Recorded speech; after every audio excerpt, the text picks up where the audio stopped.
Nós voltamos aqui com mais uma informação importante. A Assembleia Geral da ONU aprovou uma nova resolução contra o embargo americano contra Cuba, um embargo vigente há mais de 6 décadas. A resolução sobre a necessidade de pôr um fim ao bloqueio econômico, comercial e financeiro imposto pelos Estados Unidos foi aprovada por 187 votos a favor, 2 contra e 1 abstenção. Apenas Estados Unidos e seu aliado Israel votaram contra. Minha querida professora Cíntia Nunes, isso tem duas consequências imediatas. Mostra um certo isolamento diplomático dos Estados Unidos e de Israel. Número 2, uma tendência de oposição ao poderio americano em relação ao mundo, até dos seus tradicionais aliados, né? A ONU, se não me engano, tem 193 países, você tem 187 votaram a favor do fim do embargo. Isso vai ter repercussão ou você concorda com os líderes americanos que dizem que a ONU é apenas um local, um salão de chá para conversas longas, enfadonhas e ineficazes?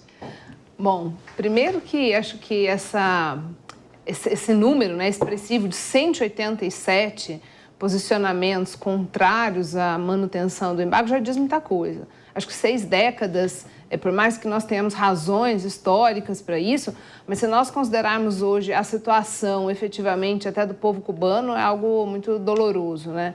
E realmente eles estão pagando até uma dívida que nem pertence ao povo, que no final das contas os grandes, os poderosos continuam usufruindo de todos os benefícios porque eles têm outras possibilidades, inclusive de sair de lá, de circular, o que o povo não tem. Quem tem um contato com o povo cubano sabe que realmente a situação é extremamente sofrida. Mas eu entendo que, lógico que não. Lógico que a ONU não é um lugar só de um salão de chá entre comadres, né? E que se nós estamos aí diante de uma organização tão importante que vem tentando contemporizar conflitos mundiais, acho que o mundo deveria se voltar para essa posição e realmente os Estados Unidos repensar. Só não sei se qualquer um dos 2 candidatos que ganhar vai sair nessa mesma direção, mas ao meu sentir deveriam.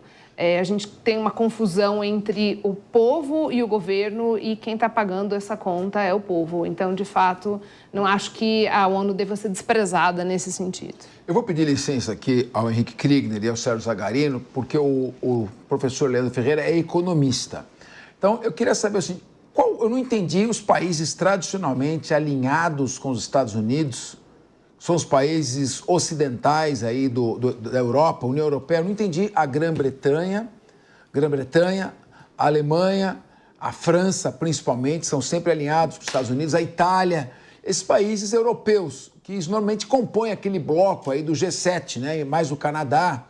Eu estranhei os Estados Unidos estarem isolados praticamente nesta questão. Agora, a pergunta que eu faço é a seguinte: e os países que têm relações comerciais com os Estados Unidos, eles aprovaram simbolicamente uma resolução? Estariam dispostos a romper com os Estados Unidos ou sofrer sanções ou, ao mesmo tempo, algum tipo de boicote? Eu não diria um boicote explícito, mas uma redução no suporte financeiro. Será que esta resolução tem alguma eficácia concreta e prática quando o país unipolar do planeta Terra está contra? Qual a sua visão, repito, não ideológica, mas como economista e também professor de história?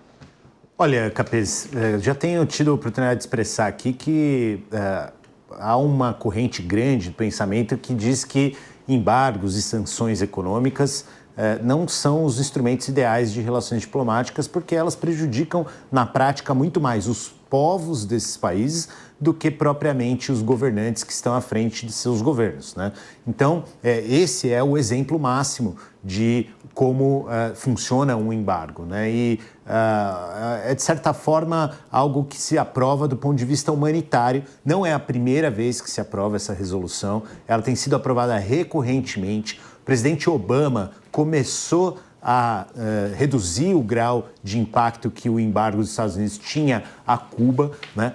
E me parece que é algo importante para o povo cubano do ponto de vista humanitário e para o resto do mundo do ponto de vista de poder ter relações com Cuba que são também econômicas, né? Uma parte do mundo deseja investir em Cuba. Se é um país que tem tanta infraestrutura deficitária, há muitas oportunidades de investimento em infraestrutura. Se é um país que tem tem um mercado tão represado, há oportunidade de investimento nesse mercado. Então, eu vejo que apenas uma razão histórica, como colocou aqui a Cíntia, né, muito frágil, embasa essa posição dos Estados Unidos de manter esse embargo que isola Cuba, não permite que dólares cheguem ao país e faz com que a economia esteja numa situação bastante ruim, né, negativa, né, e que poderia ser ajudada por outros países, como outros países do mundo, né, que também não são democráticos do ponto de vista do ocidentalismo aqui, que hoje está em alta na mesa, né, também precisam. Né? Eu entendo que a Coreia do Norte é a mesma coisa, né, outros países muito isolados nos seus sistemas políticos também, mas os Estados Unidos têm tamanho mais que suficiente para sobrepor Cuba em tudo que desejar, sem aplicar esse embargo. Ô, Leandro, o que eu quero perguntar para você é o seguinte, então a Grã-Bretanha, a Alemanha, a França, o Brasil, os países da África, o Canadá, a Itália, vão começar a negociar com Cuba, já que votaram por essa resolução? Ou essa resolução é uma resolução ineficaz do ponto de vista concreto, fazendo coro àquilo que eu disse, que a ONU se transformou num grande salão de chá e conversas que não trazem nenhum resultado prático. Essa resolução vai acabar com o embargo ou não vai? É isso que eu quero saber. Infelizmente não, né? Mas todos esses países que você citou já fazem negócios com Cuba. O problema é que o grau em que isso ocorre, né, é muito precário em função dos embargos que prejudicam não são os países, mas os atores econômicos que decidirem participar de negócios com Cuba. Não vai resolver e também não vou dizer logo aqui, ninguém vai romper relações com os Estados Unidos por causa dessa resolução. Né? Isso não vai acontecer, não pode acontecer e também não deve, porque a corrente diplomática defende que tanto não deve haver esse embargo com Cuba, como nenhum país deve, por conta de resolução da ONU, romper relações com outro nesses termos. Moral da história, a ONU cada vez aprofunda mais a sua irrelevância. Ela tem urgentemente, ela precisa ser revista, ela foi criada após a Segunda Guerra Mundial para evitar os conflitos e parece que ela não está evitando conflito nenhum, ela precisa rever a participação dos países e também a eficácia das suas resoluções. Agora, o Kriegner, você é muito alinhado sempre aqui nos comentários com as posições de Israel. Já que é uma resolução que não vai dar em nada, eu não entendi a diplomacia israelense, que deveria ter optado pela abstenção, pelo menos, em vez de assumir uma posição dessa ao lado dos Estados Unidos. O próprio Estados Unidos, numa consulta privada, poderiam ter liberado Israel para se abster. Não entendi. Acho que foi mais uma posição errada da diplomacia israelense.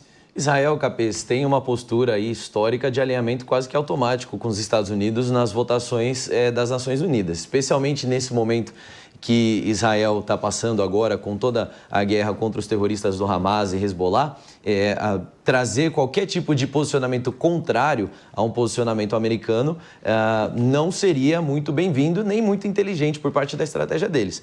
Agora, a verdade é que Estados Unidos ali também, como o Leandro colocou, é verdade, eu concordo com ele, ninguém está se colocando contra Estados Unidos quando toma esse posicionamento, até porque dentro dos Estados Unidos, na própria política americana, já se discute muito se esse embargo vale a pena ou não manter, parece uma birra diplomática, né? Vamos lembrar que os embargos aconteceram logo depois de toda a questão dentro de Cuba como uma punição por conta da nacionalização dos ativos ali no território cubano.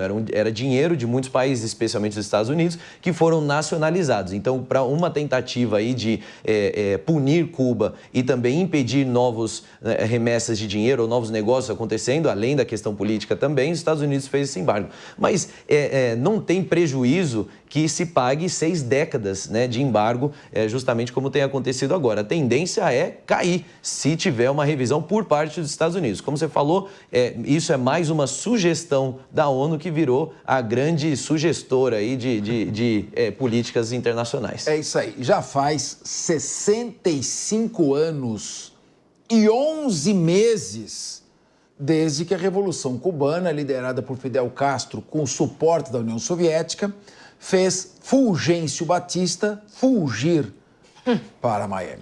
Então estava na hora realmente de rever isso, porque está penalizando o povo cubano, que não tem nada a ver com as opções equivocadas de seu país nas últimas 6 décadas e meia.